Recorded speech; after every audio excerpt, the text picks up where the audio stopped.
बैठा जा बैठा जा। किस किस के पास में मोबाइल फ़ोन है? मोबाइल फ़ोन नहीं है? अच्छा, सोशल मीडिया कौन कौन यूज करता है? जैसे इंस्टाग्राम हो जाए, फेसबुक हो जाए, आप यूज करती हैं? नहीं? हाँ करते हैं, अभी नहीं। अभी नहीं करती हैं। आप करती हैं? नहीं नहीं नहीं? नहीं। आप? No sir. तो बहुत सारे लोग तो इंस्टाग्राम के बगैर आजकल रह नहीं पाते। आप लोग कैसे रहती हैं? बस रह लेते हैं, आदत कभी नहीं लगा। आदत नहीं लगा। और लड़के तो जरूर करते होंगे? नहीं, हम तो ऑफ कोर्स नहीं करते हैं। नहीं करते हैं। चेक किया जाएगा फिर। Yes sir. तो किसी के पास में मोबाइल फ़ोन नहीं है और किसी के पास सोशल मीडिया का कोई आईडी वगैरह नहीं है। सुबह में योगा किस किस ने किया है?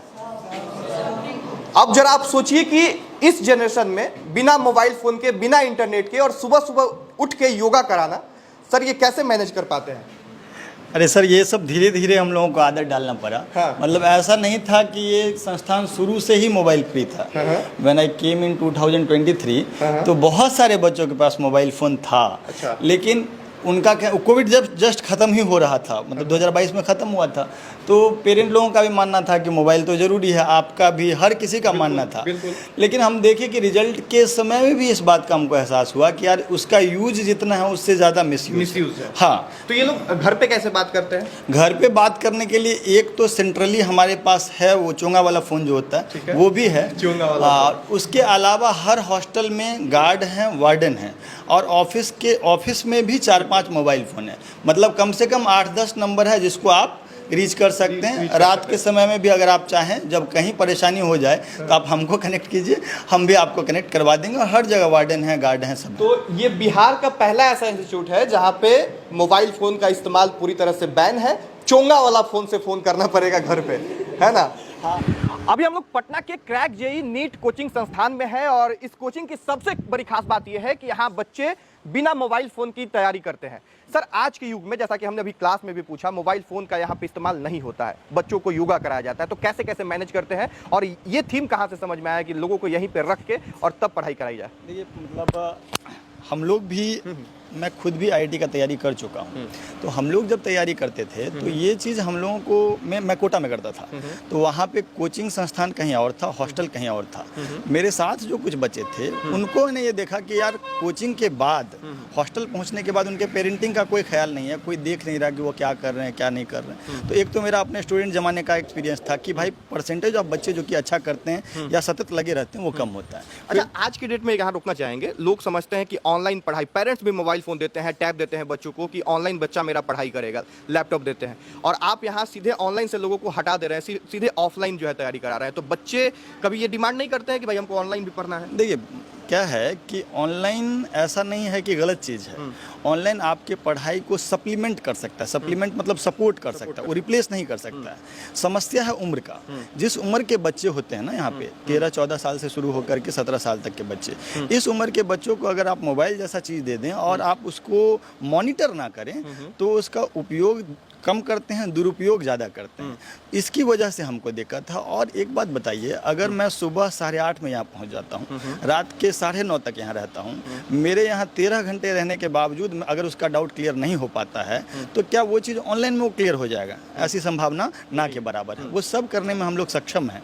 हम लोगों का जो ये मॉडल लाया ही इसीलिए गया कि जब भी आपको दिक्कत हो उसी टाइम पे टीचर प्रेजेंट हो। मतलब हॉस्टल के साथ आपका क्लासरूम है ना, वहाँ पे टीचर हैं। तो अभी पढ़ रहे हैं, अभी आपको डाउट हुआ, अभी ही आप नीचे जाइए, आपको टीचर मिलेंगे, उनसे बात कीजिए, उनसे अपना डाउट क्लियर करवाइए। अच्छा, क्लास के बाद भी बच्चों के साथ टीचर रहते हैं? जी, यहाँ पर 2 प्रकार से, मतलब क्लासेस को हम 2 शिफ्ट में कराते हैं। जैसे कुछ बच्चों का 8:30 से पौने 1 बजे तक क्लास चलता है, 12:45 तक। उसके बाद उनका 2 बजे से लेकर के और फिर क्लास होता है शाम के 6:15 तक। तो ये जो पौने 1 तक क्लास है वो रेगुलर क्लास है। 2 से 6:15 का जो क्लास है दैट इज प्रैक्टिस क्लास। उसमें हम लोगों ने जो पढ़ाया, उसका जो होमवर्क दिया, उस होमवर्क को टाइमली करवाना ये भी मेरी जिम्मेदारी है।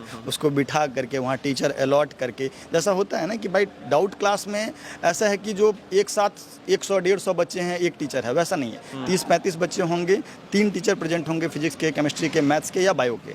आपको जो भी सब्जेक्ट पढ़ना है वो पढ़े। सब्जेक्ट भी निर्धारित हम लोग किए रहते हैं, कितना बजे से इतना बजे तक ये सब्जेक्ट का होमवर्क होगा।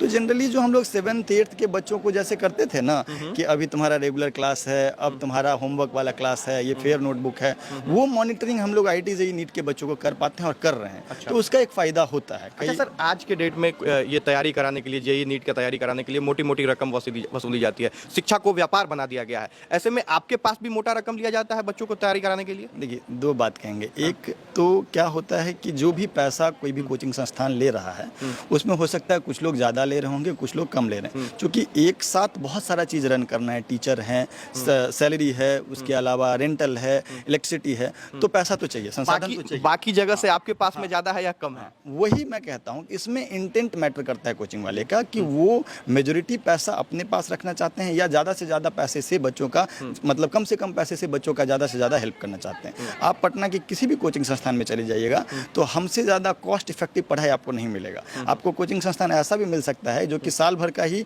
1.5 लाख पौने 2 लाख रुपया सिर्फ पढ़ने का ले रहे हैं। मतलब दिन में 4 घंटा क्लास होता है, वो भी हफ्ते में 4 या 5 दिन। हम लोग हफ्ते में 6 दिन क्लास कराते हैं, क्लास भी कराते हैं, प्रैक्टिस क्लास जो कि सो कॉल्ड कोचिंग कह सकते हैं, वो भी कराते हैं, रखते हैं, खिलाते हैं, पिलाते हैं, और वो सब साल भर में 2 लाख से नीचे में ही आ जाता है वो सारा चीज़। तो इतना कॉस्ट में आपको नहीं मिलेगा। इवन आपको पटना में ऐसी पीजीज मिलेंगे जिसका कि महीने का 12,000 14,000 रुपये रहने का, खाने का, सब कुछ है। और हमारे पास अभी आपको मैं हॉस्टल भेज लिए चलूँगा, विजिट कराऊंगा। आपको ऐसा नहीं मिलेगा हॉस्टल की एक हॉल में बहुत सारे बच्चे हैं, वो एक रूम में 2 बच्चे हैं, सारी सुविधाएं हैं वहाँ पे। तो हम लोग का मेजोरिटी, क्योंकि जो इससे पहले हम भी थे किसी कोचिंग संस्थान में, बड़ी कोचिंग संस्थान में, तो वहाँ का दुख, वहाँ का कष्ट देखने के बाद ही ये चीज़ स्टार्ट किया। तो सर, बाकी जगह से आपका कोचिंग अलग कैसे है? क्योंकि देखिए, बिहार में ज़्यादातर गरीब किसान परिवार के बच्चे होते हैं और उन लोगों के पास पैसा कम होता है, लेकिन सपना बहुत बड़ा होता है। वो लोग चाहते हैं कि मेरे बच्चे जो है डॉक्टर, इंजीनियर बने, लेकिन शहर में आने के बाद सब कुछ बदल जाता है और मोटा मोटा रकम उनसे वसूल किया जाता है। तो आपका कोचिंग बेस्ट कैसे बाकी से? देखिए, मतलब मैं बाकियों